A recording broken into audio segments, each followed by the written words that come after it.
Okay, people. Low battery.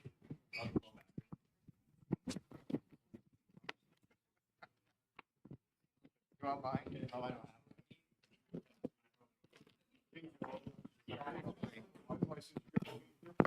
have. Because they're like struggling with these systems.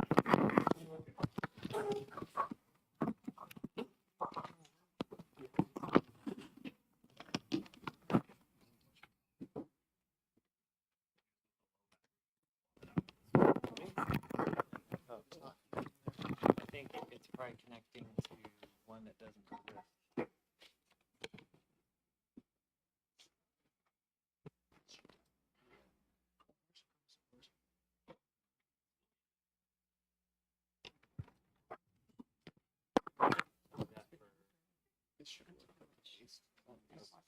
As long as you're asking kids what they should already say, just because. I got access to everything now. You're in trouble. Are you able to? 7 hours. You need to get on 7 hours. That's what it says. So it says. We might be able to make it. Somebody says, I don't want that. You're at a 7 hour. Maybe. Whose was that? I was trying to. Is that mine? Is that what you're asking? No. I don't have Am I on? Where's that?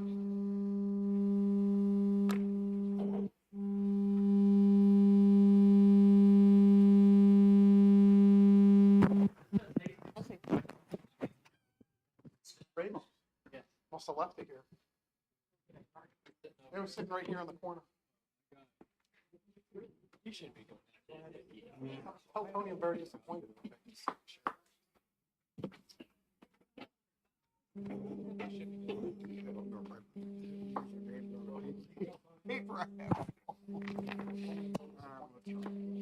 would have gone to bank college when I made that kind of mistake.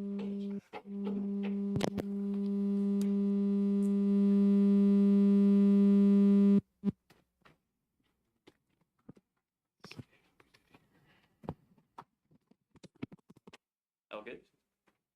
Hit the red button.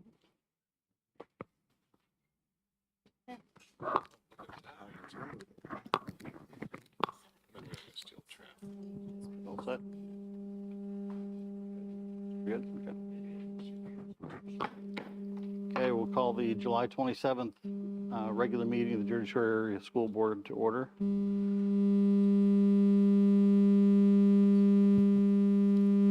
We think. Steal his mic. Mr. Becker. Here. Mr. Berngard. Here. Ms. Stobler. Here. Mrs. Grant. Here. Mr. Kinley. Mrs. Petrosky. Here. Mrs. Stemler. Mrs. Thomas. Here. Mr. Allen. Here. All my members present. Okay, we stand for the Pledge of Allegiance, please.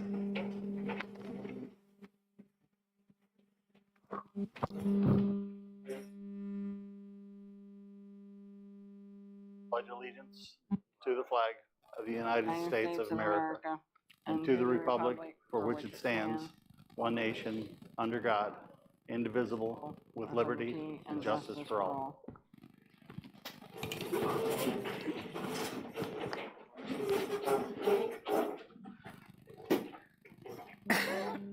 Okay, the first item is approval of minutes. We have the minutes of June 14th and June 28th. Could I have a motion to approve? So moved. Thank you. Second? Thank you, Mrs. Grant. Any discussion, corrections, or edits?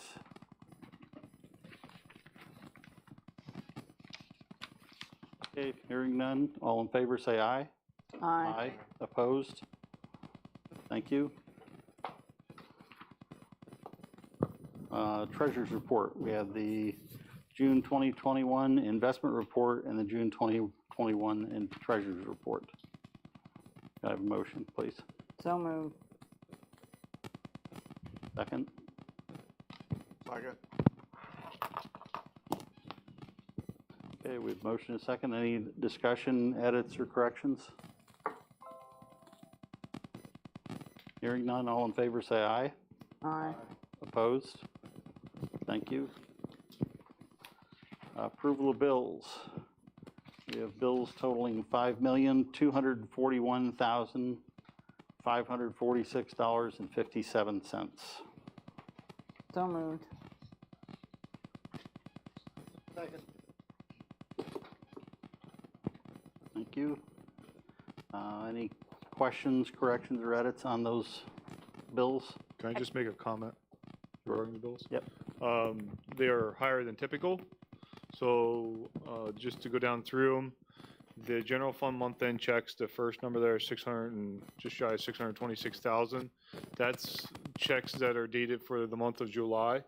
They are the beginning of the fiscal year checks, so they contain a lot of our bills are paid at the beginning of the year and they're paid throughout the year. So like our work comp is in there. That's the entire payment for the entire year. The second number there, the general fund manual checks, just over 525,000. That's June checks. There was a large payment in there to Tremco weatherproofing for roof repairs under warranty at the high school, middle school, and Avis. That was 120,000. And there was a $360,000 payment taken out of our federal grants for the purchase of Apple products. Third number there, $1.5 million, the general fund Pliget electronic payments. That's our fourth quarter. Well, it was our quarterly Peasers payment. Was a large payment. And finally, at the bottom, you'll see our payroll was larger than normal, just over $1.1 million. That's because it had summer lump sum pays that the staff are eligible to take the first pay of June every year. So, any other questions regarding bills? Okay, no other questions. All in favor say aye. Aye. Opposed? Thank you.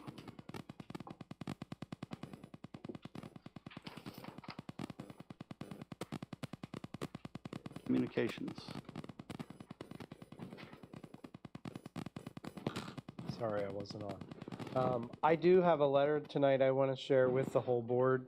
As many of you know, Mr. Allen served on the PSBA Cyber Task Force, and we received a letter from PSBA, specifically Section 3 Advisor Ron Cole, sent a note thanking Mr. Allen for his amount of time and energy on this task force committee and the time he spent going over statistics and narratives and helping the task force create that report.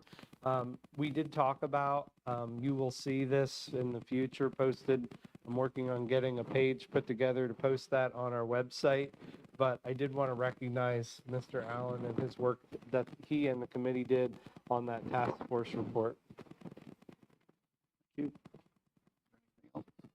you. Nothing else for this evening. Okay. President's report, just like to announce we had an executive session for legal and personnel prior to this evening's meeting. And I don't have anything else to report other than that.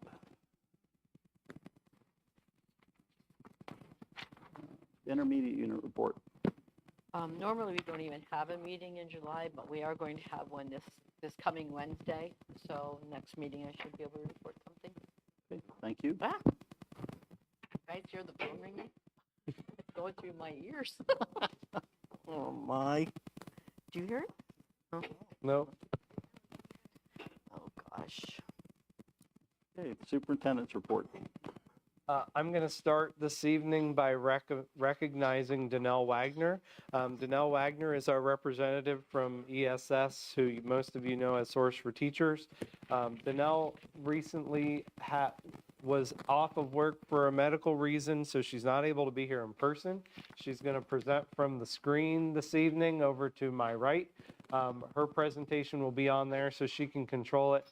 Danelle, I would encourage you after you're done to share that with me and I'll forward it to the board, but I'm going to turn it over to Danelle Wagner.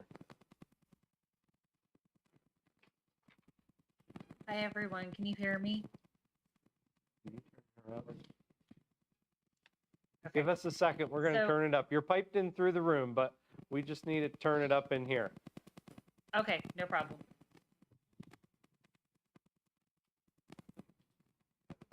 Okay. Okay. So, in the essence of time, first, I apologize for not being there in person. Yes, I'm on crutches and non-weight bearing at the moment, so not driving too much at all. But I just wanted to go ahead and review the 2021 fill rates for Jersey Shore School District, and then also to give you a comparison to the 1920 school year. So that's all I'm going to really review tonight. But if you have any questions, obviously you can ask, and then Dr. Ulmer will have the whole presentation that anyone is obviously can read and go through if they choose. So for the 2021 school year, we landed at a 62% fill for the district. The district did have 4,495 absences total. The teacher fill rate was 71%.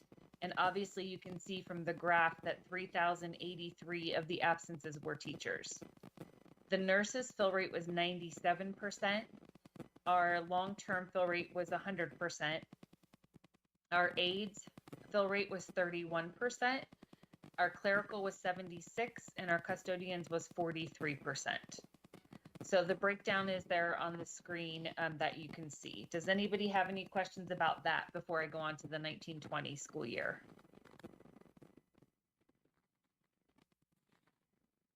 Okay. So 1920, you can see there were many more positions or coding that was in the system. So this graph is kind of all over the board, but I won't go through it in detail, but all of the fill rate was 69% for 1920, and there was 3,890 absences. So the next slide is going to give you the comparison, which is a little bit easier to read. Teachers in 1920 were 81. Teachers in 2021 were 71. So we were down 10% with teacher fills. Custodians were at 12. And then this past school year, they were at 43. So we were up 31. Aides were at 58. And that was 1920. And then 81% in 2021. So we were up 23 in paraprofessionals and aides. Nurses were at 76, and then we landed at 97% this past year, so we were up 21 points. Clerical was 84 in 1920, and then 76% in 2021, so we did lose 8 points there. Supplementals were 68% in 1920, and then for 2021, we didn't have any supplementals. Those are basically like the building-based substitutes. So those people were actually assigned into positions, or there were not any additional positions per se. Long-term substitutes were 100%. And then you can see the total absences were up 832 for the year 2021. So the overall fill, we did lose 7%, and from a hiring perspective, we were down 9. So the hiring piece wasn't necessarily the issue. I do feel like the rates definitely had some of the impact on us being able to fill positions. We had a lot of substitutes going to Williamsport, Keystone, right over the, I don't want to say border, but right over near you. So I think that had a lot to do with it, because we did see some good increases in custodians and aides and nurses. And then most of our long terms, or all of our long terms, we were able to fill for the 2021 school year. For this upcoming school year, we do already have 14 in process. The only reason I put that down basically is just to show you that hopefully people are getting ready to go back to work, but considering we only hired 29 total for the 2021 school year, and we already have 14 in process, and school hasn't even started. So that definitely is a strong impact, hopefully, for us, in addition to the pay rates going up. So we went up $10 for the daily rate for 21-22. We went up $20 for the building-based sub rate, and then we increased the paras and clerical rate. And I do think that that's going to have an impact on the fill rates for this next school year, especially with it competing with local districts, because we've been tracking theirs as well, and theirs are not going up. That's all I was going to review, Dr. Ulmer. Is there anything else that you would like me to review, or does anyone have any questions? I have a question. What were the total teacher absenteeism last year? For 2021? Yes, Yes, we had 3,083 absences. 3,083 for 1 year. And what were they Yes. this year? You said they went up 800 some? Was that for teachers only? That or- was total, all That was total. employees. Yes, That that was 800 total. and some number she gave you was all employees. What was the teachers Yes. alone for this year then, past year? That was it. What was the year before? Do you know? Yes, sorry, I'm trying to listen, so I didn't. The teacher absences for the previous year, 1920, was 2,277. Is there a reason that's, You got quarantined, you were out for Yeah. like Yeah, a week COVID. and a half. For not even really being, like, if you were exposed, you were out for a week and a half, 10 days, 20 10 days. days, and were there that many teachers that were exposed? I mean, that were Don't- shut down because of that? Don't were forget, we absent? had to shut the district down at one point because of number of staff absences. That's almost, what, 700-800 more? I just curious about that. Well, Why if that- you- then they don't even necessarily have to be sick or test positive, they just have to be exposed, and they're out 10 days. Well, Or a family member, your kids get sick. but I would point, it if you. That's the reason for it, mainly then, COVID. Mhm. Blame it on that. Everything else does. Yeah, that's the reason I said it, yeah. Right. A lot of people All were right. out, and didn't even have a say in it. They were exposed, their family member got sick, and then they Had were no told, choice. you're Okay. staying home. You're for 10 out. days." And then their family member went back to work, but they still had to stay out another 10 days. I just want to clarify one thing, because Danelle and I did talk about this, is you have seen this presentation year over year. What you're going to see is just the updated information for 2021. I know that the critical piece that we always focus on is the fill rates, but I'm going to make sure you get all of that so that you can see the year over year comparisons to prior years of work with Source for Teachers to what it looked like in 2021. Any other questions for her? Okay, thank you. You're welcome, Dr. Ulmer. Feel I'll send this better. over now. And I'm going to move on to Luann Gasparin for the Education Foundation. And I'm going to pull your presentation up for you if that's okay. Yeah, I thought. Or they're Joe gonna was do it. going Never to mind. do that for me. Right behind you, I think. Yep. Go. Good evening. Representing the Jersey Shore Ed Foundation, we've kind of met, done a lot of things, and we have a couple things that we would like to propose to you. We're going to keep it real brief. I'm not going to read every slide to you. I'm sure you can all do that yourself. So next, here's our update. Funded to date, we've had FBLA, TSA, which we don't have anymore, teacher mini grants, and Jersey Shore Musical and Drama Productions. We, across all of those organizations, aside for TSA, we funded $9,102. Scholarships were $13,000, obviously, and AP exam testing, I think, was down a little bit this year. It usually runs between $1,500 and $2,000, but we still did enough for our kids, okay? Mini grants, we offered mini grants out again this year. You can see some of them. We also have teachers that are waiting for flexible seating. We try to allot one of those grants every year for somebody. The drums with disabilities and Steph Mockmer's room is always a grand thing. Teachers fill out these items and we try to fund as much as we can. I want to point out the community garden is on there. Mary Ongst has taken that over this year, and if you have not stopped by to see it, I suggest strongly that you do. She has done an outstanding job. I did a quick science lesson with Julie Hartman at Latchkey last Monday, and we took the kids out. The activity was garden in a glove. So we took them out to the garden to talk about the garden and, you know, how they grow from seeds and whatever. While we were out there, we picked 15 zucchini like this and about this big around. There were 18 kids at Latchkey that day. Some of them were siblings, so just about each family took a zucchini home with them from that. They got tomatoes, plants that I have never seen anything like them. They're very hardy. And she talked to me today and said that a lady had come by and picked the one red ripe tomato that was in the garden. But she's got a lot coming on, so take a look at it. If you don't know where it is, it's on the side of the elementary school by the driveway going up to the high school. EITC funds. We have received quite a bit this year.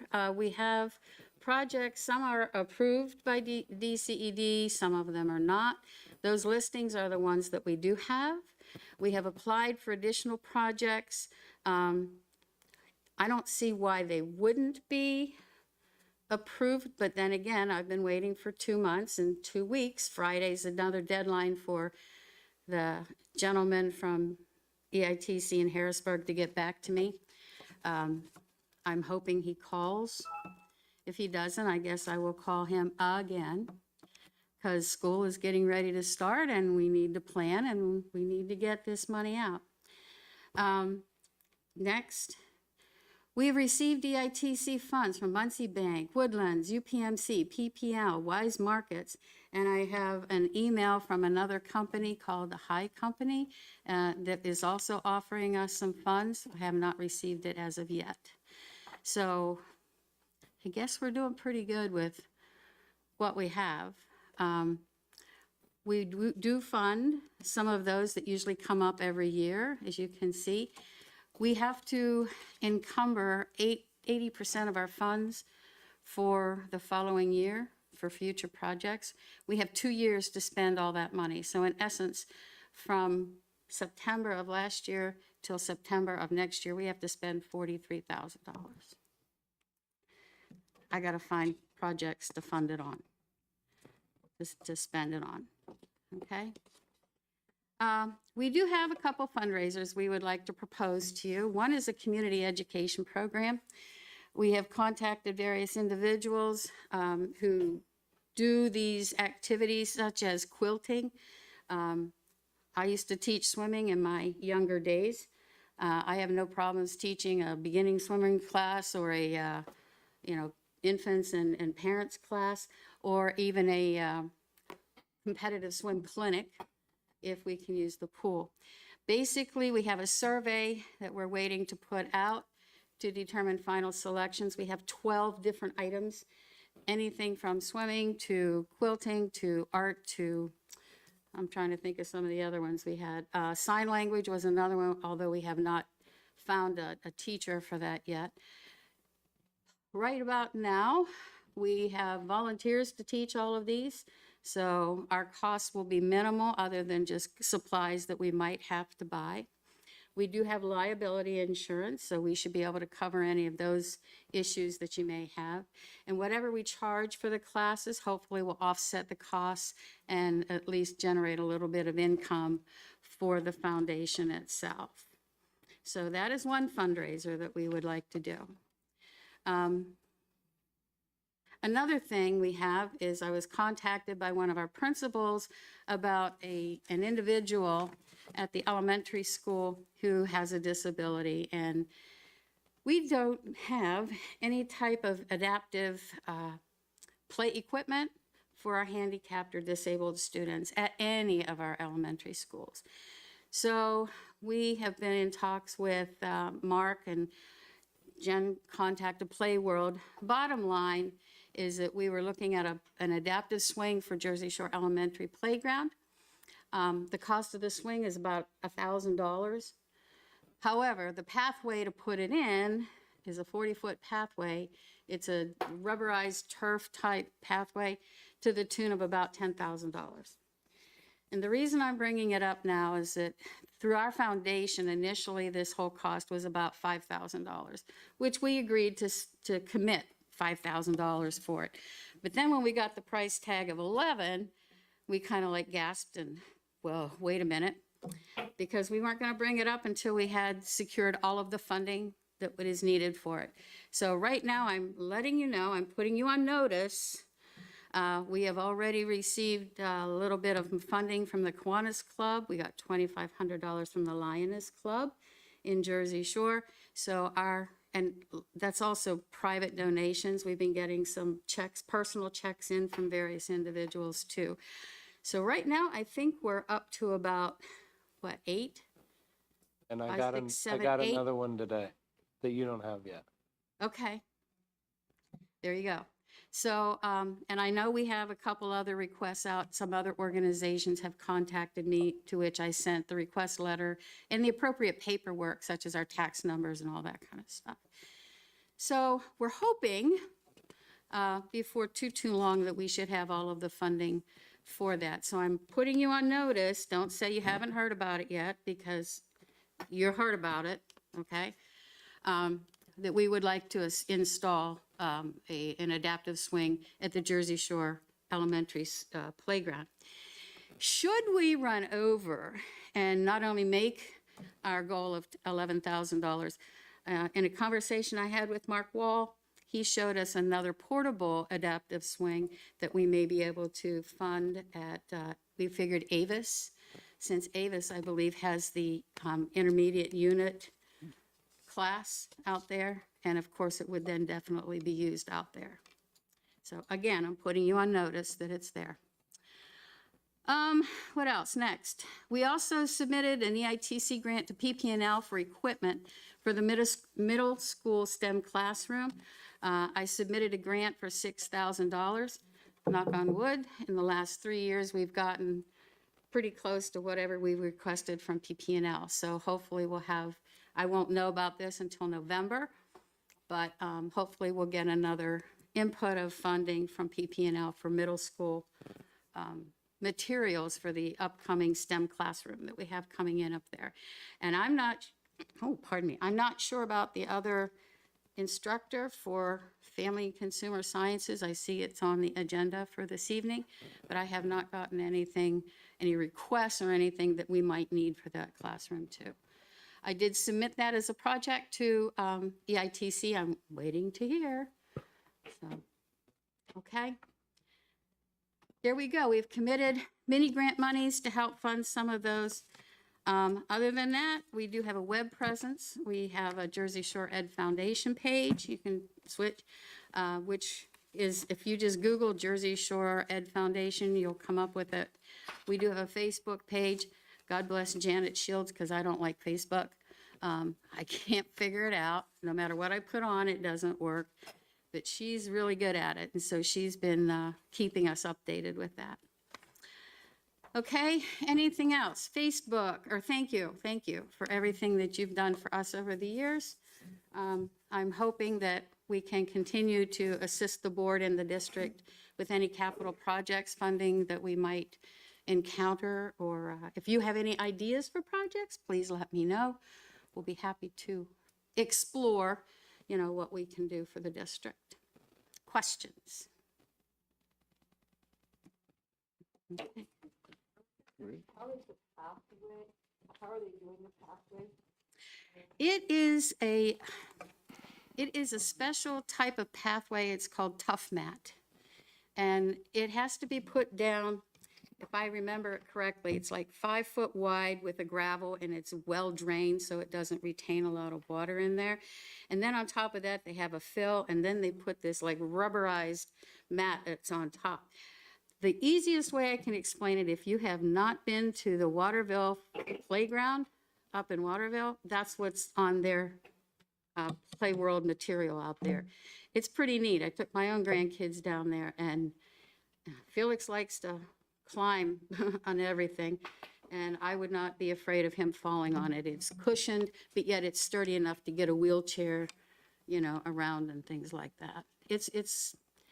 I questioned it. I told Mark, I said, 40 feet. And he says, yeah, well, Janet Shields and I walked down and paced it off, and it is indeed 40 feet. So I just couldn't figure out why it was so expensive. But looking at it from that perspective, the distance that it's going to take to put it down and the materials that are used, and if you don't put it down right, you're asking for trouble. You know, I'm of the mindset that if you're going to do something, do it right the first time. Don't have to repeat it again and again. I'd rather spend a little bit more money and do it right.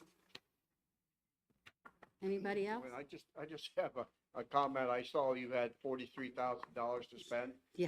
And you had an excavator in there. Is that the excavator seat? And I thought before in your presentation that was almost You mean 30 grand? the base? Yes, The base is 20. of 20. I'm So hoping. that would take care of a lot of that then. Well, that would take care of some of it. That's just last year's money. That's not including what we might get this year. And so far, each one of those industries and businesses have contributed that much each year.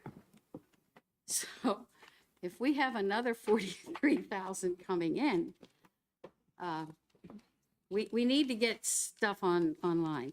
Some of the other ones, I'm just thinking, some of the other things that we put in for was not only paying for AP tests. We've done that out of our own funds, but we can spend that. We've put in for internships. What was the other one? It was a big one. Outdoor classroom. Outdoor classroom. I've had individuals talk to me about, you know, taking the kids outside and they have no place to go. And then they take the clipboards. And I don't know if you've been up to Saladaysburg lately, but Saladaysburg grounds are like soup.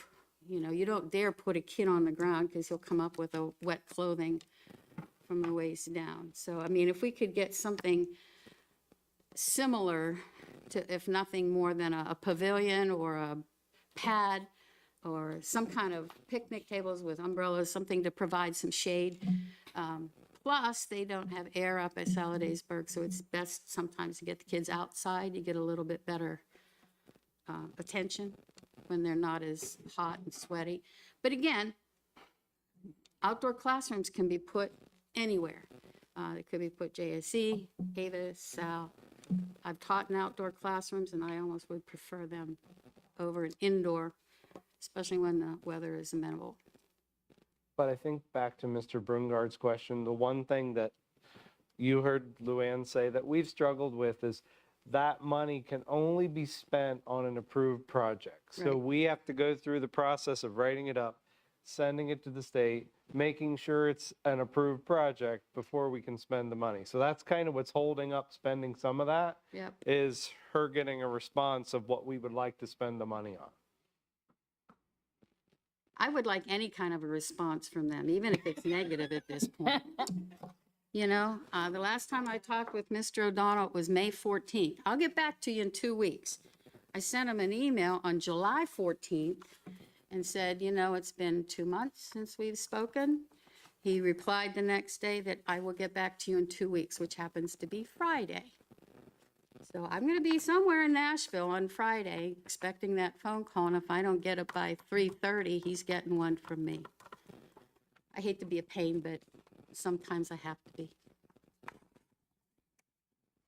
Anything else? I thank you very much. Have a good evening. Thank you. Thank you. Thank you, Luann.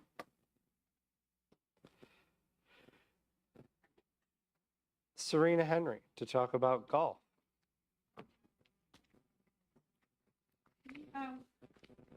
I sent them my presentation. I think You they're wanted to working on it. upload it or? Yep.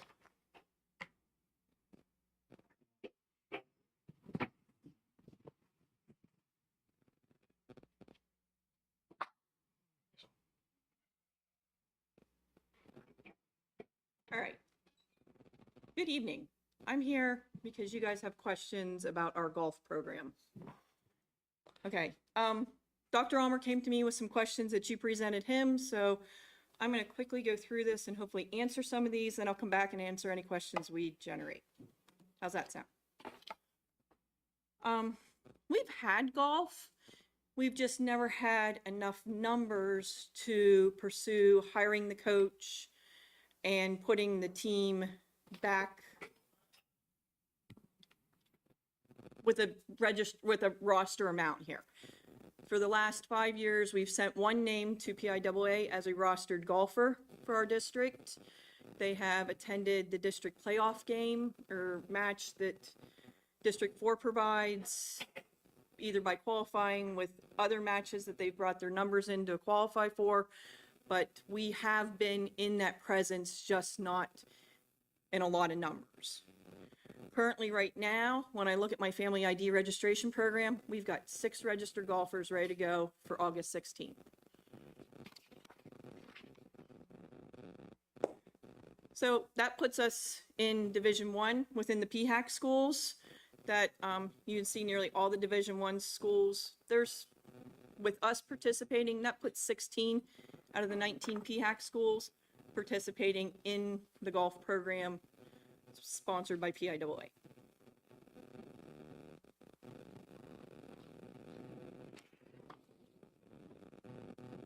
So, how do we get there? In my investigation of it, Martin's has transported the golf team in the past, so I reached out to them for a quote for this. This is the information they gave me. Right now, an 8-passenger van, transportation with 6 students and a coach would put us at $103.21 a day. They do 4 practices a week. Estimated cost would be around $3,715.56. Part of our concern here is I don't have these in a specific line item of golf on the budget, so it means moving money around. So this is part of the presentation to show you. I have transportations in all my other ones. Sometimes we use more, sometimes we use less. It depends on how the schedule comes about. Last year, for example, I didn't use a whole lot of swimming transportation costs that were budgeted because I had 9 home swim meets. Who would have ever thought?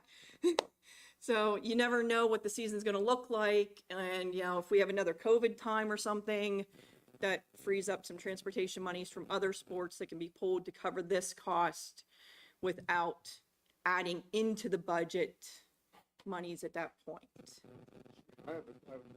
Okay. Ask questions as we go along. Do you want to wait till the presentation is over? What's up?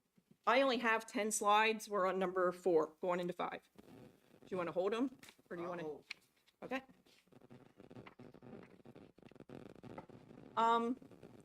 Our facility, our home facility would be Bell Springs Golf Course over in Mackeyville. So they have an agreement, which they have also with Sugar Valley as being their home school, because there's not as many golf courses as there is schools.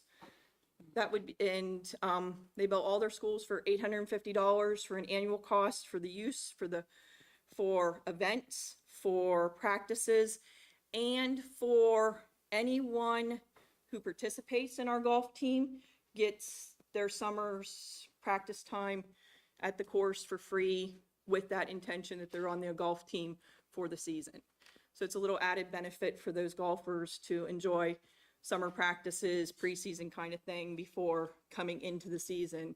It's a perk they get from that, out of that cost that we pay for the school. I don't play golf. I don't know how comparable that is if a parent would be purchasing that for their child for the summer. A coach, we've had applicant for the coach. We go through this tonight. My intention is to move forward and interview with that and bring you a name for the next board meeting to have them in place for the season starting August 16th. That I coach in my budget. I put in for all my coaches spots to be filled at a level 5 coaching salary. So there's always excess within that spots in my budget that we can move in to cover that coaching position without adding anything into the budget. And there's always open positions, such as tennis usually doesn't have an assistant coach. So there's that salary there that can cover this without, it just needs that approval of movement. Okay. When it comes to equipment, the athlete provides their clubs. Sorry about that. We would provide uniform as we would for any of our sports. It would be a polo shirt, a visor, currently, and the golf balls. We can provide those also. This all falls into place. We have a go, we're moving forward. There has been brought to my attention that there is a donation for those items, so the district would not have any out-of-pocket costs this season for that, so that way we can take care of it, get things up and running this season, then budget for it next year in the following season. And that would also come next board meeting as we would move forward with that, so you would have all that information. Schedule. Okay. This is an off season in my PHAC schedule. So PHAC provides us all our sports schedules on a 2-year basis. This is year 2. So instead of asking the PHAC and the other ADs and the PHAC to adjust their schedules, we opted to not have the league build us a schedule, but all the schools within the PHAC have been gracious enough to add us onto a match. So if they already have something going on, we just show up at the same time and just piggyback off of what they have. And it's pretty much a common practice to get matches in for these kids so that they can get the score they need to qualify for districts. Sugar Valley and Central Mountain, they reached out to me asking about scheduling matches for us to put us on their schedules also. Putting that all together and putting those pieces in, we have 10 events for the kids already set up for this year. And that number qualifies our students to participate in district playoff. It does not qualify us for a PHAC championship eligibility because PHAC did not create the schedule. Okay? So and with the 6 we have registered, and other teams have more than that. It's our entry year into it. Next year, they'll put us into the rotation. We'll be on the PHAC schedule, move forward from there, and be eligible for that. That's the only thing this whole thing comes about from, is we would not be eligible for that PHAC championship, league championship eligibility in the District 1. And there were, 9 other schools that were competing against there anyhow. But it gets our kids play time, it gets them moving forward into the program and rebuilding it again for us. Golf is the best of 2 worlds. I love these kinds of sports, wrestling, swimming. You have the team sport atmosphere, builds character in the kids, and you have the individual successes, so they don't have to have a winning team to necessarily be a success in their sport. My daughter swam swim team for 15 years. Never had a winning season, but she excelled in the sport because she was counted as an individual in that sport, making those successes. Golf does the same thing for you. You can have the team aspect of the sport, but you can have a successful season on your own with that. So those are like the best of both worlds kind of sports. That's what it looks like. Right now, we would compete this year as a co-ed team with our 6 that we have. In the spring, I did a survey with the kids. I had 11 kids sign up, but you always have those kids who wait till August 16th to register anyhow. So I have 6 fully registered, ready to go athletes right now for the golf team. We would compete as a co-ed team. Our kids can qualify for districts and states, just like any of the other schools. It's just that PHAC championship would be the only thing that we wouldn't qualify for. And that's because we built our own schedule for this year coming in. Moving forward, we're included in the PHAC schedule. We play for the PHAC League Championships. Qualified districts and states have a full schedule provided by them. So that was quick. Questions? I have a couple questions. And I think a bulldog would look really cool on the inside of a golf ball. Let me go back to, I guess, the transportation. You talked about 4 practices per week. First of all, I'll let Mrs. Thomas handle this, but this is kind of coming out of slate. I thought maybe we haven't even approved the golf program yet, but we'll discuss that in a little bit, I hope. But the 4 practices, that price does not include matches. It does not. Matches and stuff like that, you're gonna have another cost. Currently, the cost, or we have 10 on the schedule. 5 of those would be away, 5 of those are at home for us, so the transportation would still be to Macquahatton. The away would be then supplemented slightly depending on the time of the transportation going to, hang on here. Let's see, it looks like we will be traveling to Loyalsock, Lewisburg, back to Bell Springs for a couple away, but home, at our home course, but considered an away event. Does that make sense? And Montgomery, and then any District 4 playoff. Okay, then, well, you brought up District 4 playoffs, so they have to meet a certain score Yes. to qualify for districts? I think it's an 88. 88, 84, 94. Let's go with 94 to 88. See, everybody qualify, but now I know with all the kids. that are Well, I know playing, last year, our gentleman did not qualify to go to district playoff. Same for men and for ladies? I think so. I am not positive. We have- I've always had boys or men. I've never had a girl golfer with me, so I honestly do not know what that number is. I can find out. Find out the show. What's the breakdown of the 6? 4 and 2. 1, 2. Okay, the Bell Springs Golf Course, Yes. evidently you talked to the pro up there. Yes, to get the quote, to find out what we needed. They don't do a contract. They don't do a contract with any of their schools. They just send out the bill in exchange for a roster of who should play, who is eligible to play for the summer.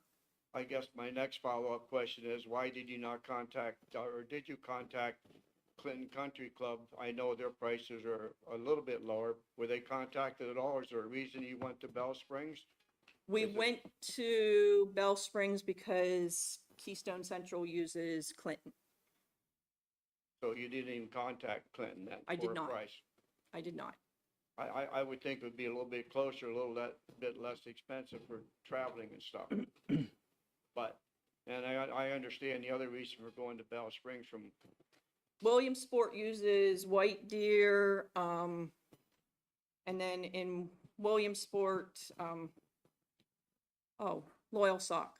they play Uses- Country Club, I believe. Yes. And again, Bell Springs is probably a better course for these kids that are just Yes. starting out. It is a 'cause very, I've seen some of them play and they can't break 120, but Bell Springs is much more wide open. You don't and wanna know what I can little- play. Little bit better form to start there. if I can go higher, I'm better there. Yeah, and then you talked about the coaching and stuff like that. You have money budgeted for that?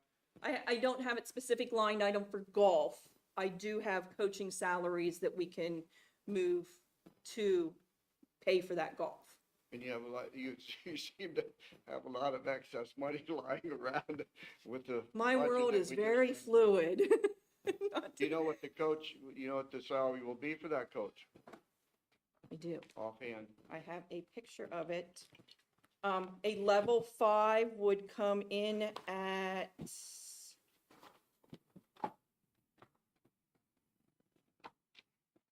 $2,800 for the season. 2,800. Yeah. So you're talking 30, I just quickly offhand 35, you're talking 6-7 grand. Probably. And then I see somebody made a very gracious donation for golf balls and uniforms, polo shirts, which would be nice. To cover the kids that are registered now.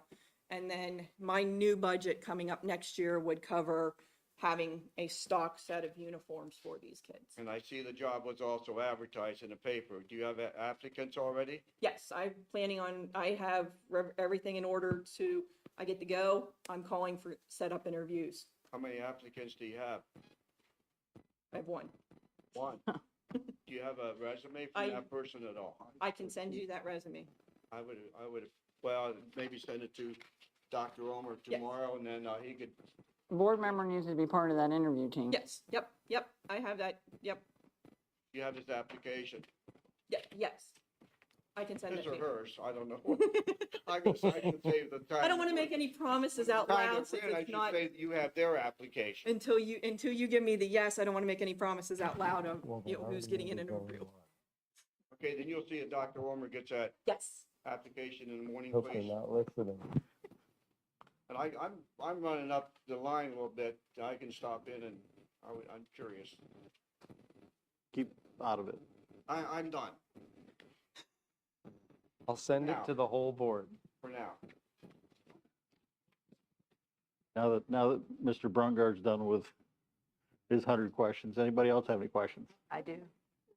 Are the other teams that they be participating with, are they all co-ed? Most Most golf of 'em teams are. are. Most of them are. yes, you have a boys and girls, but it's usually the blend to get They them play together. They play out and together. play. Just like swimming, you'll keep a separate girls and a separate boys score. I have a couple questions, but I think the first might actually be more you related. I know when reviewing this, our school district is under the impression that for all boys sports, we have to have an equivalent girls sport. Is that the case? It was just brought to my attention recently, Well, This is this one co-ed. would be a co-ed sport, but so I- it wouldn't, but that was an off question, which is why it was for you. Is It's that a the case? percentage, So it's neutral. it's a percentage. that- Okay. I know years ago, there was the idea of lacrosse brought up, and the boys that wanted to do that were told they couldn't do it unless there was a girls sport as well. I can get you more detail on that at another time. there's a report that Yeah. has to be filed every year by Serena to make sure we're in compliance with all of those guidelines. Mhm. But I'll make a note that we get you that specific information. And my second question is, how did you get to golf? How did I get to go? Well, the registers, like the process that got you with the sport there, like how did you get to that point with that particular sport? Well, we've had golfers, but it's only been that single one. And I was approached over the winter and a couple times going, we have some really good middle school golfers coming up. What can we do to get this program started? So it's in place and ready to roll when they're here. And they didn't mention that they're here. So the interest is now here, and that's kind of like this foundation transition year coming in, then we can be fully up and running. Once we get it and people see it and know it more of, well, oh, that person plays golf, that's our golfer. No, that's our golf team that we can work on getting more interest in there. So there's more coming up through too, to help keep that flow. So, What constitutes a number that's not enough to Six. support a team? Six. I know how many you have now. no, six is actually the number. Okay. It just happened, number 6 came just the other day to actually do that. It's like, yes, it secured my number. Said this year, transition year, we'll have 10 matches. Yes. When we're in the league, in the PHAC, telling you roughly how many matches do you think we'll have? Without looking and counting, it would be how many ever schools. We Okay. would match each one of those Division I Pretty close to schools the same. as they build our schedule for us. Is that a home and away? Yes. Yep. Split half and half. And then, but the 10 is also what we need for those kids to have to submit to attend the district qualifying stuff. Serena, does that mean they have to play all 10 if you have to make one up if it's rained out? Love the rain. Yes, I think we have to make that up. Yes. So the roadmap is $6,000 to run the golf program. Right now for 6 athletes, it's $1,000 an athlete. How's that compared to the other sports that we're spending? We had 7 players of boys tennis this past season with a coach, busing, transportation, and a full 15 schedule, 15 schedules, and we traveled further than this. What was the cost per athlete? I would have to figure it out.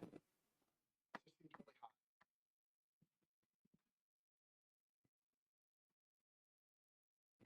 Anyone else? It could be, well, if you look at football, football has a high number too with higher enrollment, so Right, It- more it enrollment would- makes it less per student. it would take a lot to dive into it and try and calculate that out per student on what we're paying for every. So, I'd need an assistant. Well, just take the whole budget per sport and divide it by the number of kids playing. Well, it's, yeah, that's the budget number. You're looking at the budget number. I was thinking actual cost. No, we've always approved it as it develops. You should already have that cost for tennis, shouldn't you? Didn't have coach. And in your budget information or not, Ben? Total did in cost to wrestling. break out by sport, yes. Charlton Hazel. So what did we pay for spring tennis? Pulling it right now. Just, I have a question on the expense. So basically, if it's 4 practices, it's $412, so 5 matches to Bell Springs would be, $520, say? And you don't have any idea how much the other 5 matches would be to the other competitive locations? Some of those go to Bell Springs, Craig. Yeah, some of them go to I Bell already Springs. counted those, Okay. right? No, we have 5 at home, but some of Right. those away games are still gonna go to Bell Springs. But I'm asking her for the total of additional expenses for the away programs, wherever, regardless of where they are, whether they're Bell Springs or whether they're Williamsport Country Club. It's gonna be approximately the same. I'm not expecting a huge, unless it's like the District 4 tournament where we're gonna be there for a large part of the day. That would be the only larger outstanding transportation expense. The rest of them should fall close to that, not an exorbitant amount. So it'll be close to that $100 per event. for 100, transportation. 150, right in there, in Okay. that range. All right. And depending on how quickly they play and when, get in and out, we're good. Guys, go, conquer and leave. So the other years when we've only had one athlete, Yes. have we had a coach? No. So how are they registered at districts then? What's it called? There's a district playoff qualifying game. So they would go and take their chance on one No, I game. understand that, but when we send them to districts, we don't have to have a coach attached to them? That was me. Okay. So then there was somebody, but I was the free coach.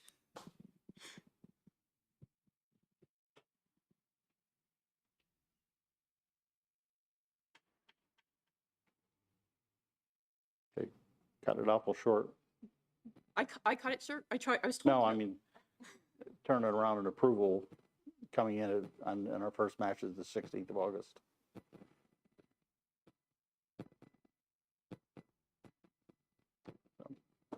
Any other questions? You going to approve this tonight? We gonna put it on the agenda or what? It'll be on the next agenda, correct? Will that give us time? August 9th.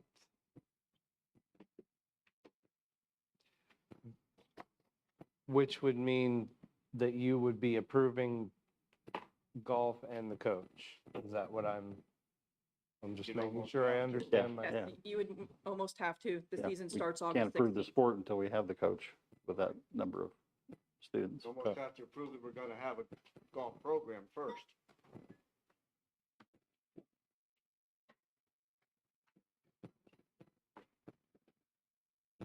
I have one question. Overhead, did you have, the number, like, around $850? That's what Bell Springs is charging for us to use that facility as our home course. And That's for a small amount of time or for like the whole year? that covers our season, okay, from start through district playoff, depending how, through states, if they go to states and qualify for all that. So it covers that whole season. It gives the benefit of it is the golfers get to play from the summer through as a courtesy.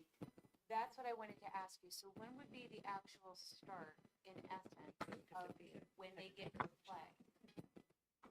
I mean, because you said through the summer, is it the summer prior to Yes, the Mhm. season Yeah. starting? yes, Okay.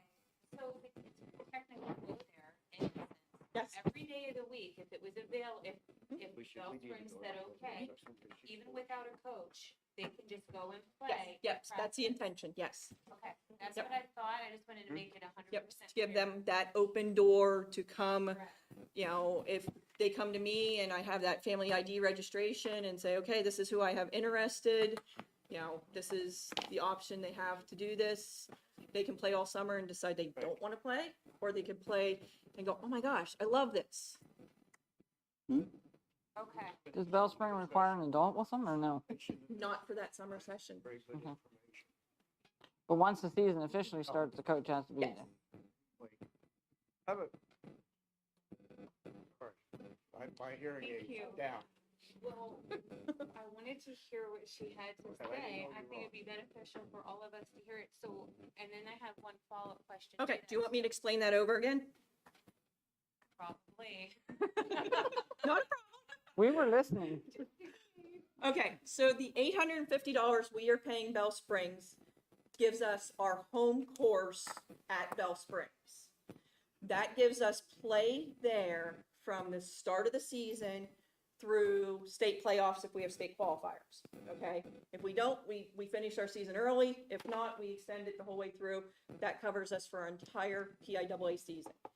It also covers any of the golfers interested in playing for the team gets that free access over the summer for them to go and play and have access to a course that they're not paying those membership fees for, to go and play, practice, warm up for the season prior to the start of it. So that's kind of this agreement between us. You come play for us, we'll allow you to have your kids come and play during the summer prior to the season. So it's, we pay this for the season, but the kids benefit from it all summer long. Did that explain it? Okay. Did you have a follow-up, Michelle, or that was part of it? I mean, I just was curious to know, like, these students, obviously, that signed up you're going to give those names, obviously, Mhm. to Bell Yep. Springs. Yep. I'm just hopeful that the students will realize they've got a free summer of play, but then will commit to playing Mhm. Right, for the school right. and not take advantage of free play for the summer and then change their minds and say, well, I'm too busy and I don't want to play the golf. The kids we have rostered right now, registered, are golfers. They are, they're looking for this opportunity. Make sure Yeah. that wasn't. They're gonna end up probably being a sitting at problem. home go, Okay, thank you. I just have one question. The golf by the numbers there, you have 1, 1, 1, 1. Were they the people, you only had one person sign up, or were they actual people that maybe went to districts with the AD? they were a registered PIAA athlete, yes. But they didn't participate Some- during the season, but they more or less went to the district playoff because they were accompanied by a coach or by an AD or maybe a parent. They would practice on their own. They would go to whatever course they could, practice on their own, go to the qualifying meet, the one-time qualifying meet to come in. And we all know that you can have a good day and a bad day. That one day could break it for making that qualifying district play. This way, they can provide, I have scorecards for an entire season that can qualify me for that district play. I don't have to rely on that one day to, I can be an exceptional athlete all season long and go, look at me, I've done it all, but I practice all these times, but I go into that one day of district qualifying play and I don't make it. So you're saying during the course of the season, they only have to meet the district qualifying time and the score once? When we had that one athlete, they had that opportunity. No, to I go to understand that. I'm talking about the team. As a team, they all automatically go to districts, or they still have to make a qualifying score? They all have to make the qualifying. But it can be at any match. It doesn't have to be Right. 3 times they have to make As it. far as I understand, they can build their, That is the way it is in swimming. I just yeah, didn't know. they how can build it from over the course of the season. Okay.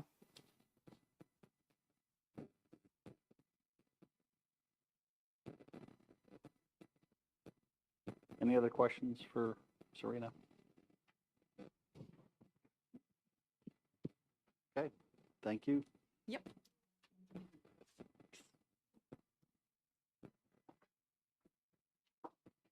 While we're getting the projector switched over to me, I will point out, attached to the agenda tonight is a sample of what we put together in the committee as a scholarship application for the Gill Hart Scholarship. We have talked about the Gill Hart Scholarship in board meetings. You did approve accepting that gift. What we put together as a committee in the scholarship application gives you a sense of fulfilling the wishes of the bequest. And what you will see is that you will have multiple scholarships that are renewable across the 4-year college program. The student has to be enrolled or accepted and then enrolled into a program that meets the requirements of the will that you accept the donation from. There would be a scholarship committee internally that would select those scholarship recipients. And I attached that scholarship application to the agenda tonight so you could see what that looks like. Questions about that scholarship application or the scholarship in general? Sorry, I can't, when I turn in that direction, no one can hear me because my mic's over to one side. Questions about the Gill Hart Scholarship? What I will do is I will bring that back to the board after we discuss it tonight for an action item on a future agenda, because since you hold the money, you as a district, we hold the money, you have to approve as a board the criteria that we're going to use to give that money out, which you see in front of you. And the intent is to start with this school term. This Yes. year. The intent is to award the first 5 in the spring of 2022. I noticed that part of the criteria is if the student is entering sciences. Does that include healthcare? Or not? Have to look at that to make sure I don't misspeak. In most universities, I say it would, because it's health sciences is the course of is the Yeah. department. I believe the science was very general, so I believe it could, yes. The whole statement is pretty general, so there's a lot of opportunities. Yes. There's a lot of opportunities there. Say there's gonna be 5 recipients. 5 You recipients. know what the amount is? Right now, it's going to be about 3,000. I want to say I was going to say, hold on, let me pull up my notes.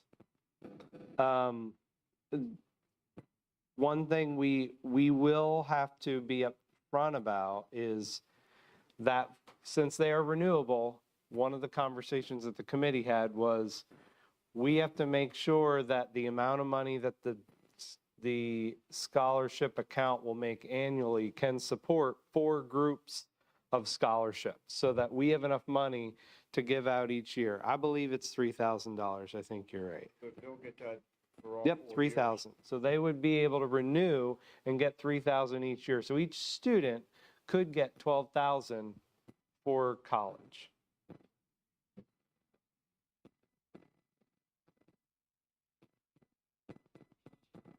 That Right, we makes would just be working any off- other we would just be questions? working off the interest.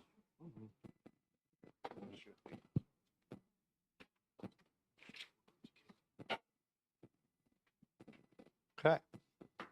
I will put that on a future agenda for your approval.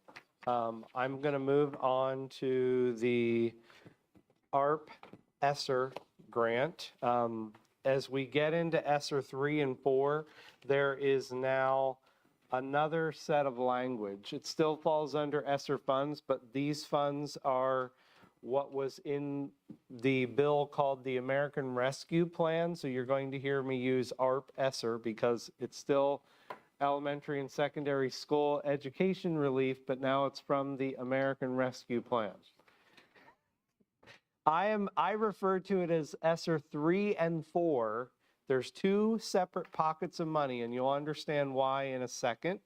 But you did get the first round, which we called ESSER 1, the second round, which we called ESSER 2, and you'll understand in a minute why I'm referring to this as ESSER 3 and 4.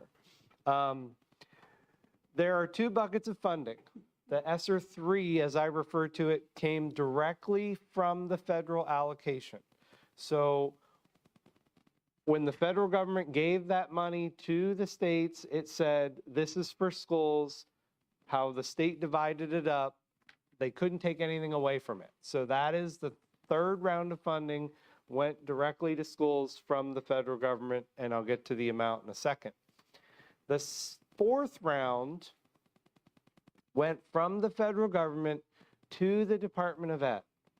So even though it comes to us eventually, because it went to the Department of Ed for allocation first, the Department of Ed could set different parameters than what the federal government set.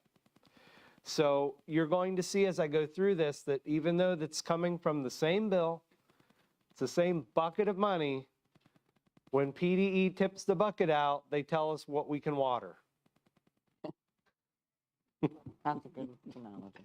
So the third round is 3.683 thousand. So we have had conversations about what can be used for this funding. When you look up Arp Esser funding and you get that 8-bullet list, that is the list for the third round. Once you get into the fourth round, we have to be very careful because there's things all over.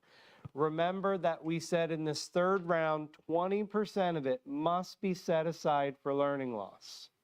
And you're going to see that as I go through here. I worked on the grant application today. It's very clear. You have to make sure that 20% of it is pulled off to the side and for specific things. Just, could you repeat that amount? 3.683. $3 million. $3,683,000. He missed the million in there. Said 1,000 first. Oh, sorry. 3,683,000. Thank you.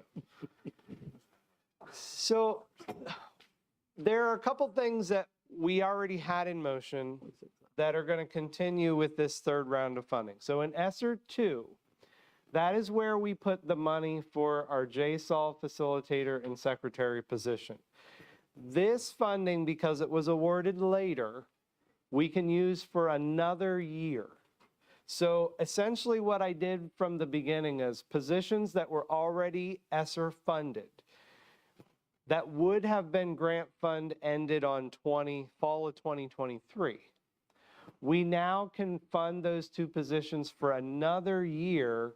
I just have to put them in this grant application. So I did take that off the top so that you were able to fund those positions for an additional year. So does that mean we have 3 or 2? You have three now. Okay. Okay. You had 2 from the second round. Right, I was just asking for clarification. Yep. there. I also put into ESSER 3 device replacement. So essentially at this point, you will have replaced, because we already did elementary, the second round did high school iPads. We're planning to do middle school iPads with the next round. So you will have, and then staff. So you will have essentially replaced all district devices using grant funds by the time this funding is over. One of the things that we've talked about before that I want to be clear about is we have to make sure that when the grant funds end, there is language in the Federal Register about maintenance of effort. So we have to be careful that when those funds end, that the devices don't go away just because we don't have the money put back or budgeted to replace them in the future. So one thing that Pat and I have talked about and I've given you information on is I want to protect the money in the technology budget because you were leasing devices. So as those devices go away, the lease devices go away, and we use grant funds to replace them, if we hold those lease payments in his budget line and we keep putting that into a tech reserve account, you will then have the funding you need to continue that device replacement in the future. So that is my plan going forward as we budget. So we're not getting ourselves in a position where the devices, the grant funds are gone, the devices are here, they're years out and they're failing, and we don't have the money somewhere to replace them. So the new devices will not be leased, we will own them. We will own them. Other questions about that? We do have also in here cleaning equipment and COVID overtime. You have seen situations in the last year that we've already used to access CARES funds where we had to do additional cleaning if a building was closed, or we had to bring people in to do specific things. We can put money in these budgets to fund that extra expense. The other thing that Mr. Wall and I have talked about, and I've given you some examples of what could be done, there is equipment that we have tested that would allow for robotic cleaning, like floor scrubbers and vacuums and things like that, that can maximize, not eliminate. I'm careful to tell them that. We're not trying to eliminate staff. We want to maximize the staff that we have. So right now, for example, in the high school, in an 8-hour shift, you have a custodian that uses a floor scrubber 6 of 8 hours. Well, if you can make that process mechanical and robotic, then you maximize that person to go clean in other areas that we're trying to get through a large building in a shift. So there's money in this grant to purchase equipment to make that happen. They would be larger expenses, so for federal guideline expectations, we would have to bid that equipment out. So that would be coming after we get approval from that grant process. I have professional development in there, and you're going to see some of that is going to be spent on professional development for intervention software. One of the concerns that we have specific to learning loss is it is very difficult for a teacher in a classroom that's trying to teach their grade level curriculum. If a student is missing something, how am I teaching A while I'm also trying to teach B that student missed a prior year, for example? There is software available, and we've looked internally at a couple different packages that will help that process. Specifically, we can assess a kid, know exactly what's missing, and give specific targeted lessons to that child on what they're missing. The software can be used, and we've looked at both math and ELA, that we could fund for 3 calendar years, 3 school years, so that we can use that across 3 years to make up those gaps.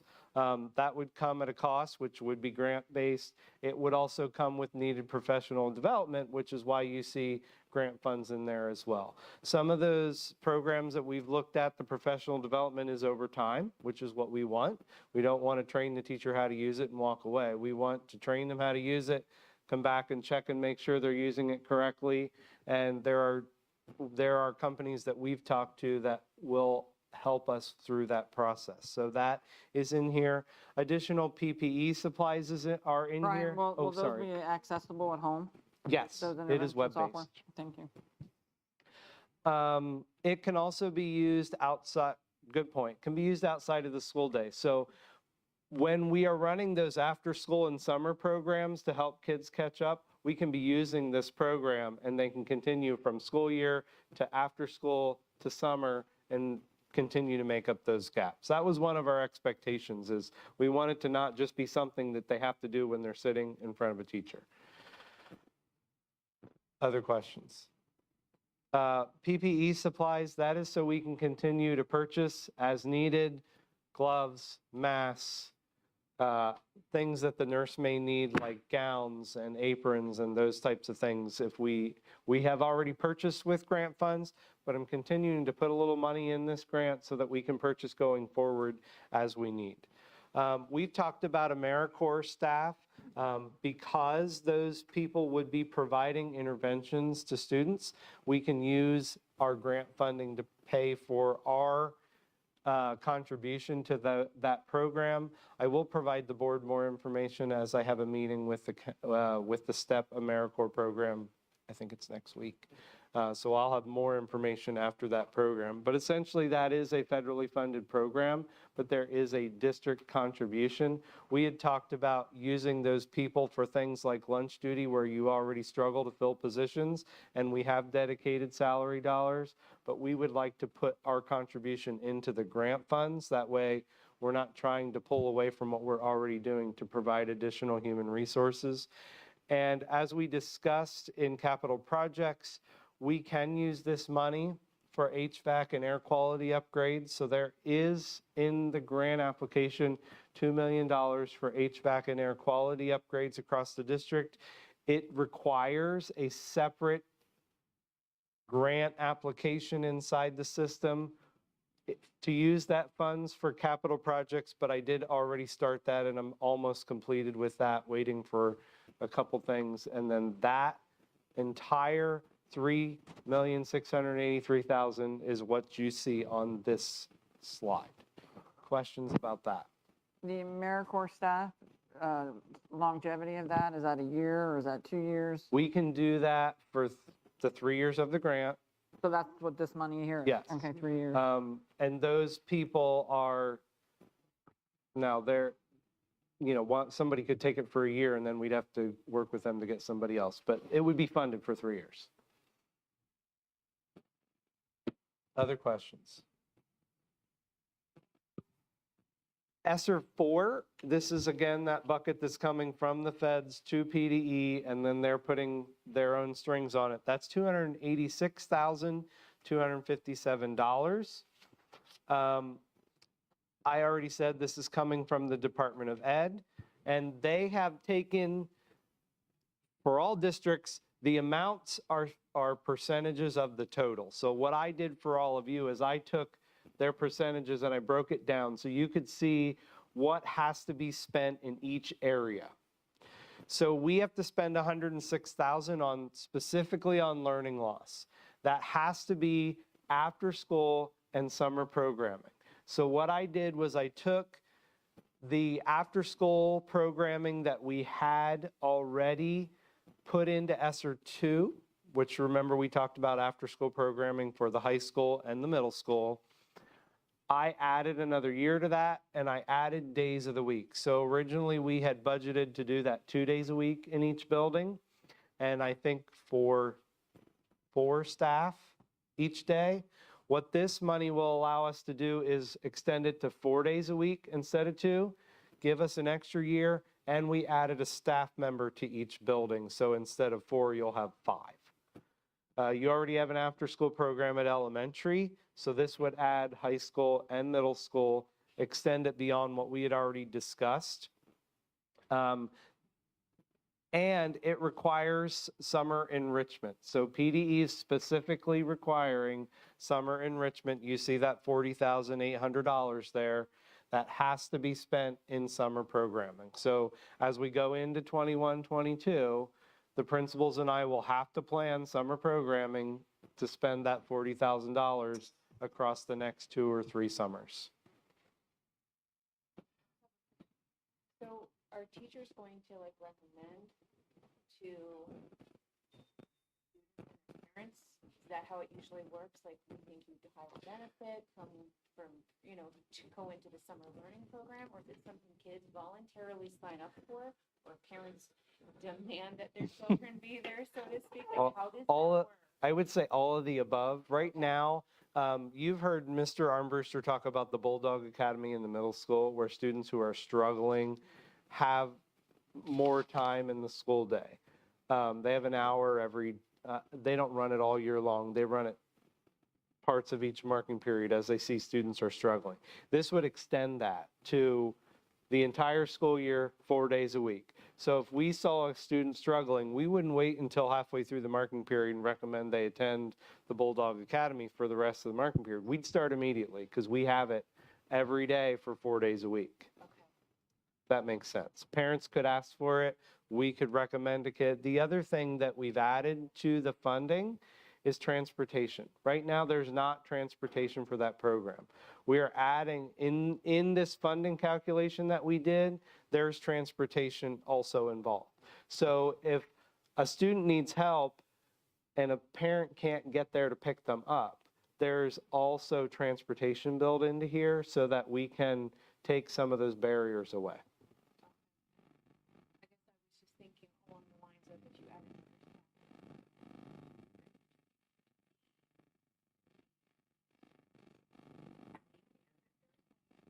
Staff members aren't going to be standing around No. with not a whole lot to do, so to speak, for a summer program of high school, middle school, that kind of thing. Like, do you foresee, they're going to be highly utilized, this money will be, well spent in that direction? So I will say that we increased, just because it's budgeted doesn't mean we have to put 5 people there. We're budgeting for, based on 5 for 4 days a week, knowing that it may fluctuate up and down. If that makes sense. Other questions? Is that program also at the high school? It would, right now, there is not a Bulldog Academy model at the high school. This grant funds would extend that model to the high school. All right, good. Good question. Other questions? The next line item is when you do the percentage, 61,000 of that money has to be for student mental health and social emotional learning. This is student service money. If you remember a couple years ago, the district worked with IU17 to contract some social work services. I have gone back to them to have that conversation again, knowing that I have this pocket of money that needs to be used to provide mental health services to kids so that we could find, we're working to, I just had the first meeting today, but we're going to work through finding some time, some staff time, contracting with them to provide additional mental health supports to kids. It also has a separate line item for professional development for staff on student mental health. I've already talked to Diacon Lutheran Services, who does our student assistance training in this area. My goal would be to train more staff across the district in student assistance programming. Right now, you do have some SAP teams. They're not large, and it's been a long time since people have been trained. So I would like to use this fund to increase the number of people who are trained in providing student assistance across the district. My conversation with her was, if we do it in-house, they will come here and do the training rather than us have to try and fit into trainings wherever they're giving them. The last pocket of money is specifically written for reading remediation. We have already started a training at Avis, and 2 years ago, you got a grant from Patan to put ECRI training into Avis Elementary. Last year, we expanded it into Saladiesburg Elementary. We received another grant to expand it into Jersey Shore Elementary in the future. I reported on that a couple meetings ago. But there are other components to that that we can do with additional money. And what I would like to do and how I'm writing the grant is to take this 16,000 and get us additional coaching and additional supports to that ECRI training, which is early intervention reading at all 3 elementaries, that this funding would go directly there. Questions about that? That would be the student assistance training, professional development. Is that what you're asking me? I just want to refresh your memory. When we talked about ESSER 2, we had some goals written, and I just included them here so that you can see we're staying where we were with ESSER 2. We're just adding additional money to this. Obviously, JSAL was a goal that we had, and we've added another year to that. We wanted to maintain our technology, and we've added some more years to our ability to provide devices and technology. One thing I didn't say as we were going through that Pat and I have talked about is across the district converting where we have desktops to laptops. And we've talked about that in some areas. Historically, there have been places across the district where you had desktops in labs, because you have classes where 4 or 5 years ago, you couldn't get a laptop with enough memory or bandwidth to do what you needed to do in that classroom. We can now. They're not cheap laptops, but we're going to use this grant fund to convert those desktop labs to laptops. In the event that we have to be remote, those students would then be able to do what they needed to do on their laptop anywhere that they had access to the internet. So we don't have to shut down an accounting program because we can't take those desktops out of that lab and those kids take them home. So that's some of what we're doing in this device replacement funding as well. Goal 3 was remediate learning loss. You saw a lot of that here in after school summer programming, AmeriCorps staff to help us provide one-on-one interventions. Health and safety, you saw cleaning equipment and PPE supplies. That continues in this grant. We didn't talk about this too much here, but one of our goals was student access through wireless upgrades. That actually, a large chunk of that was in a separate grant through PCCD, which we talked about before. And then professional development was a goal. We added more professional development opportunities in this round of funding. I added a 7th goal because we allocated that $2 million to HVAC and air quality upgrades. So I added a goal because that wasn't there in ESSER 1 and 2, but it is there now. And it's something that capital projects will continue to talk about. And I will continue to provide information about this because we did go back to Hunt Engineering and ask them to take those items they found in need in our feasibility study and put them in a separate group so that you'll be able to see where this funding will specifically go and target funding from this CARES money into HVAC and air quality upgrades. Questions for me? And this presentation is attached to the agenda.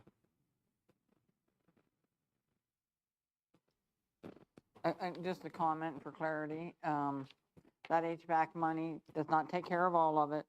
It's a start.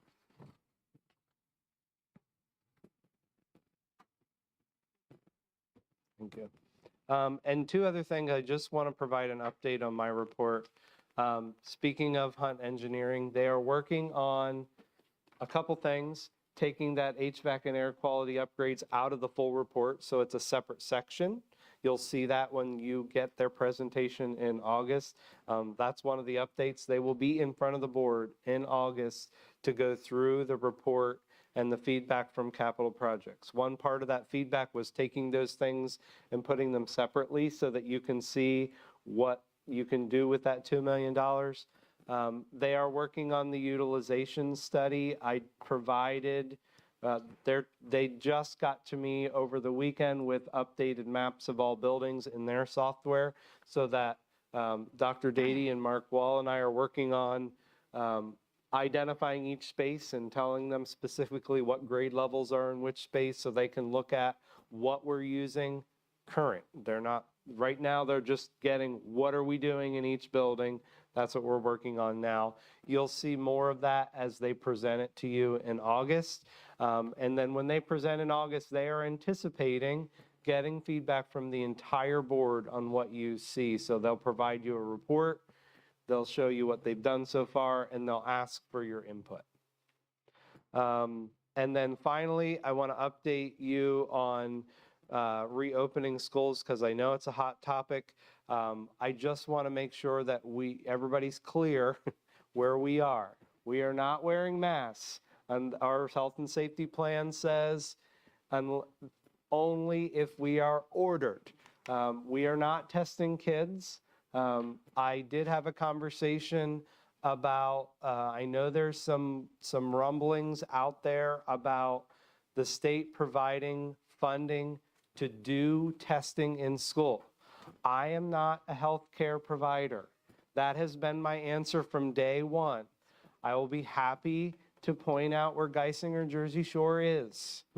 I don't want to do testing in schools. I told Mr. Allen I was going to say it. I'm going to keep saying it. I said it last summer multiple times. I'm not a healthcare provider. I don't want to be. But the other thing that I want to make sure that everybody understands, I've said it a couple of times, is there is a federal order about masking, and it's related to public transportation. And according to the federal order, school buses are public transportation.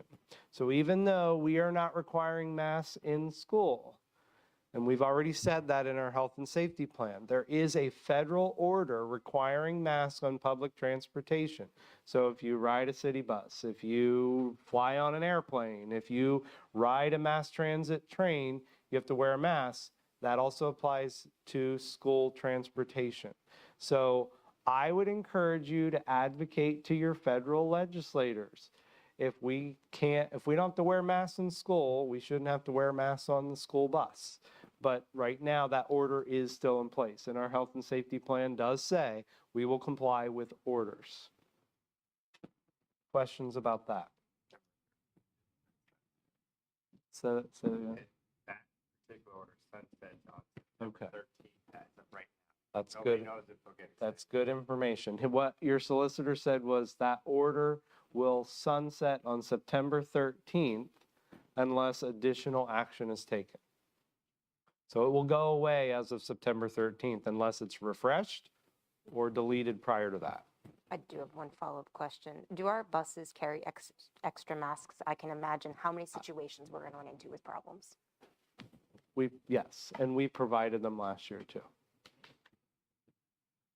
Dr. Ulmer, just to clarify, just because we're not mandating masks in school doesn't mean if someone comes up positive that there's still not going to be contact tracing and quarantining and all the associated. That all still applies. That all still applies. So if kids are unmasked in a room of 25 kids and someone comes up positive, the whole room's getting quarantined unless they're vaccinated. We will have to do the same contact tracing we did last year. Doesn't necessarily automatically mean the whole room. We would have to follow. I thought the distance limitations were only if you were masked. It was like 6 feet or 3 feet if masked. If unmasked, it became a much larger radius. anyway. But I thought our health and safety plan was totally up to us to decide those parameters unless it was, like you said, ordered by. Well, I think that is still, that order is still in effect. So is that a 3-foot order? Yeah. It's a 3-foot Right now it's order, 3 so foot. still in. Okay, so we still have to comply with that. unless you're vaccinated, and then you don't have to quarantine. We're allowed to be more stringent, we just can't be looser. Right.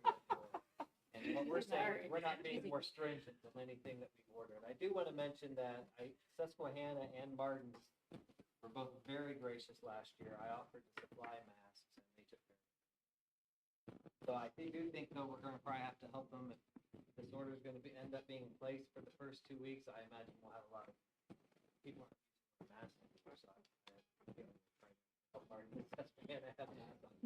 So you're saying strictly ordered, not recommended. in Correct. essence. So if the Department of Health recommends mask wearing, we Our are health saying and that safety until plan we says are ordered. Correct. I just want to make that crystal clear. Okay.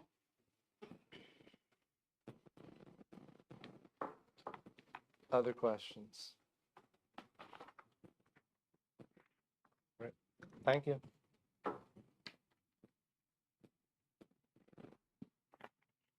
Okay, we'll move on to courtesy of the floor regarding comment on agenda items. We have one person signed up, Mr. Schweitzer. Mike is yours.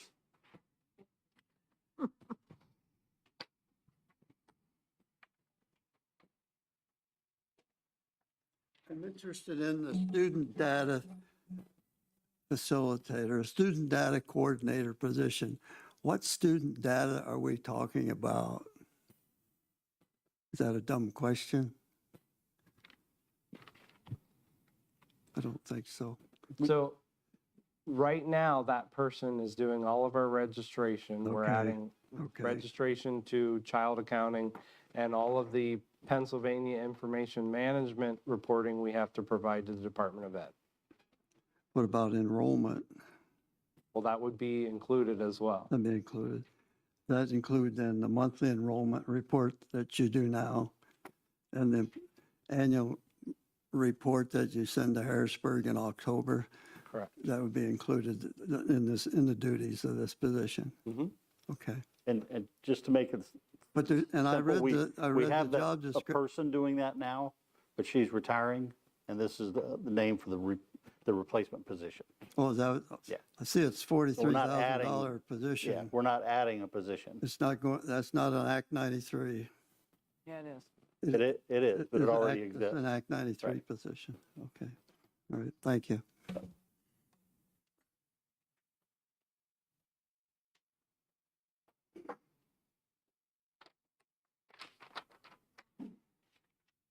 Okay, we'll move on to personnel. We have personnel A through P, and it's been requested that we address the item J by position. So we'll accept a motion to approve all A through P items, and then we'll pull J out for separate votes. So moved. Thank you, Mrs. Thomas. We have a Second that. Okay, thank you, Mrs. Dobler. Any questions on A through P? We can ask questions right now, if you like. I have a question on Jay. Mr. Fox, I'm with the understanding that if we find somebody for girls track and field, that he would, give up that position? Is that in spring or something? I mean, if we hire him for that, what do we have to do if we do find somebody and advertise it? How is that going to work? So exactly what you said first. He is the boys coach, stepped into the girls because we couldn't find somebody. He has Right. already said he's happy to step down from girls if we can find a girls coach. So if that happens between now and spring, he would resign and we would hire a girls coach. Well, that's the way it will work, okay. Not the one you were In other asking, words, the we last will, one? will we be advertising for a coach? We still are. Still are. And I, to clarify, your comment was, we're doing this now for spring, but this would allow him then to do preseason stuff, off-season stuff, those kinds of things. Okay. Item N. What position is that? Item N. It was an athletic, my understanding was athletic, so it's not really a, Game manager. I can't really, I have to explain in an executive session, Okay, but it is an athletic worker. all right, I didn't know if it was a teacher. No.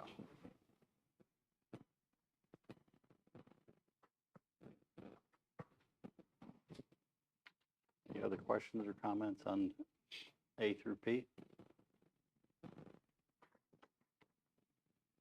Okay, hearing none, could we have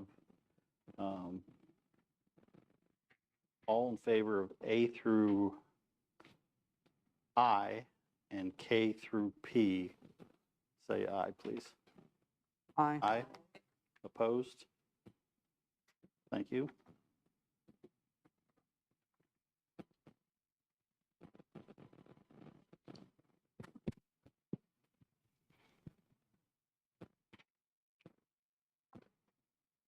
And now we'll move on to item J. And we'll just take these in order, with retaining Mr. Fox as the varsity boys track and field and varsity girls track and field. And we'll ask for a roll call, please. Mr. Becker, Yes. Mr. Berngard, Yes. Ms. Dobler, Yes. Mrs. Grant, Yes. Mr. Kinley, Yes. Mrs. Petrowski, Yes. Mrs. Stemler, Yes. Mrs. Thomas, Yes. Mr. Allen, Yes. 9-0. Okay, the next one is retaining Randy Smith as girls softball. Mr. Becker, Yes. Mr. Brungard, No. Ms. Dobler, No. Mrs. Grant, No. Mr. Kinley, No. Mrs. Petrosky, No. Mrs. Stemler, No. Mrs. Thomas, Yes. Mr. Allen. No. Motion fails. 2-7. Okay. The next is retaining Anne Marie Denture as boys tennis coach. Mr. Becker, Mr. Brungard, Yes. Ms. Dobler, Yes. Mrs. Grant, Yes. Mr. Kinley, Yes. Mrs. Petrosky, Yes. Mrs. Stemler, Yes. Mrs. Thomas, Yes. Mr. Allen. Yes. Motion passes 9-0. Thank you. Takes care of personnel. Do we want to identify, Craig, that softball is not included because that's all open because the head coach resigned? Baseball. Or baseball, Yeah. sorry. Yeah, baseball is not listed here because the head coach resigned. So all those positions open up when the head coach resigns.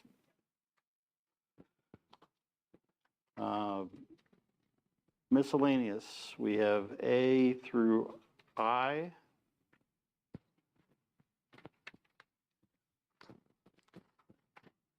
Were you So on that? moved. Thank you, Mrs. Thomas. Give a second. Second. Thank you, Ms. Petrosky. Any questions, comments, or concerns about A through I of miscellaneous? I have a question under number 6 of the, item B, the service agreement with UPMC Sports. Okay. So on that, on page 6, under the limitations on provision of services, the item B, I wasn't sure, the last sentence, if no substitute athletic trainer is available, the parties understand and agree that such individual non-covered event shall not entitle the school to compensation or reimbursement hereunder. So does that mean, like, say we have a lot of that's not covered and we're still paying them the same Well, I read it the other way. I read it, if they don't have someone to send to us, then we don't pay them. Oh, okay. Because it If- kind of sounds like the school wouldn't get reimbursed, so that means we would still be paying I think, for it. But and it's the other way, it's the All right. other way around. They're not Okay. entitled to reimbursement if they can't, they can't send to someone when they're Okay. supposed to. all right, I just want to make sure. Thanks.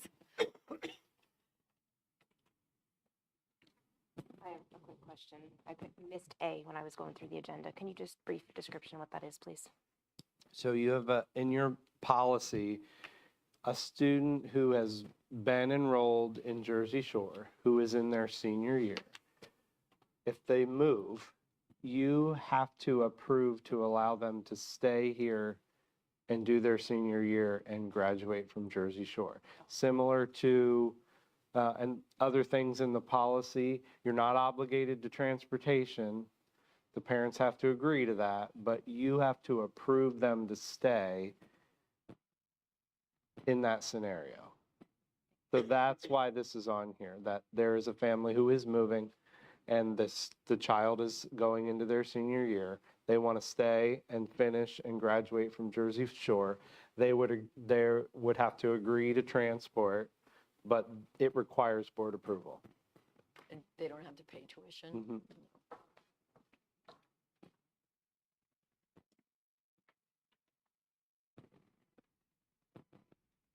That's only as a senior, because they're a senior. Right. Only that provision is only there for seniors. I have a couple questions on the sports medicine contract. Page 5, item C. Athletic trainer will identify and report to the school any known malfunction or identified problem with any medical or other equipment owned or provided by the school and used for the care of student athletes. are we going to ask them to evaluate all of our equipment that they will be using on the front end of this contract to make sure that we don't have anything that they're deeming is inappropriate? He took a tour with Jackie and I through the facilities. We don't have equipment, like, ultrasound equipment and stuff like that, that they would be. Well, but using. even ice baths would fall under the same category. Well, that might be a different story.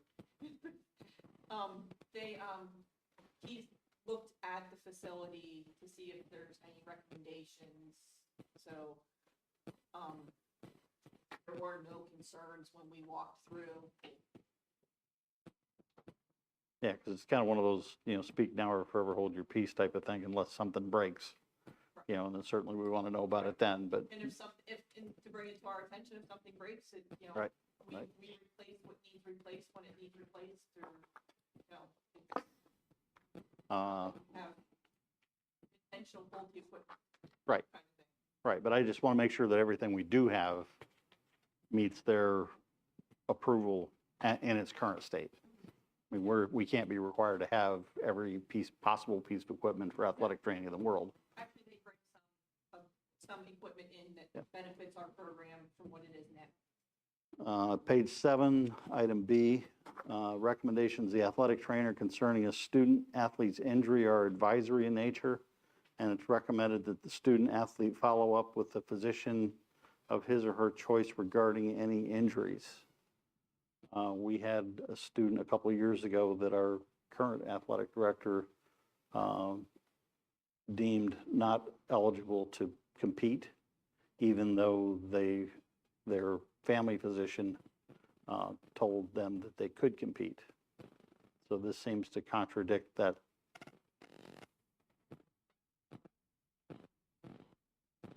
Was it the athletic director or the trainer? The trainer, rather, I'm sorry. That's what I assumed. It's the PIAA Section 8, now 9 form that is completed and sometimes not always completed correctly. So it requires additional information back to it. I mean, they require a specific doctor, MD, DO kind of signature to. Right, come so back and say if that individual athlete's physician, family physician, orthopedic surgeon, whoever, deems that they are eligible to compete, that's not going to be overridden by this athletic trainer or any other. No. I know, that was the case that I'm talking about.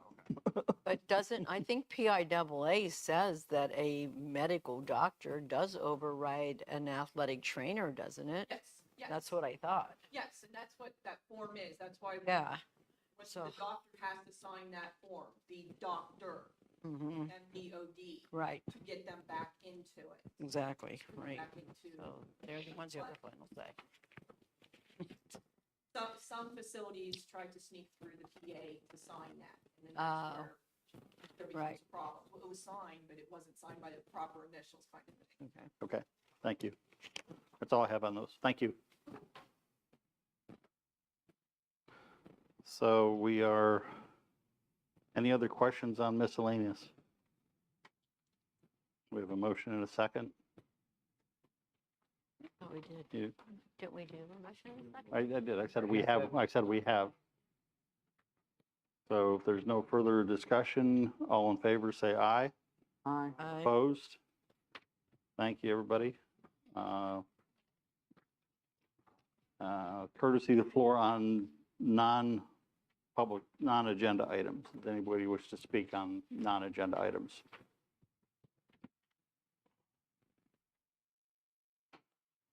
Okay, then that's all for this evening's business. And we do not have a need for executive session when we're done, or do we? Alan, I would like to have an executive session. It's very important. Is it for the appropriate topics? Yes, Which one? I'd rather not say. You have to Well, is say. it legal or personnel? That's all you have to Let's say say. Personnel. Okay, Okay. that's all I need. Oh, I didn't hear what you said, my, let's go low. And I need just a couple minutes. Yeah. And mine's, That's right, I forgot. Mrs. Thomas needed for an update on the Act 93. Okay. Thank you, everybody. Have a good evening. Before we adjourn and kick everybody out, would you like to say hello? The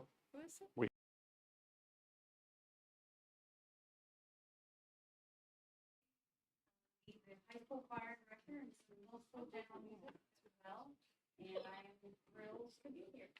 Thank you for coming. Welcome. Thank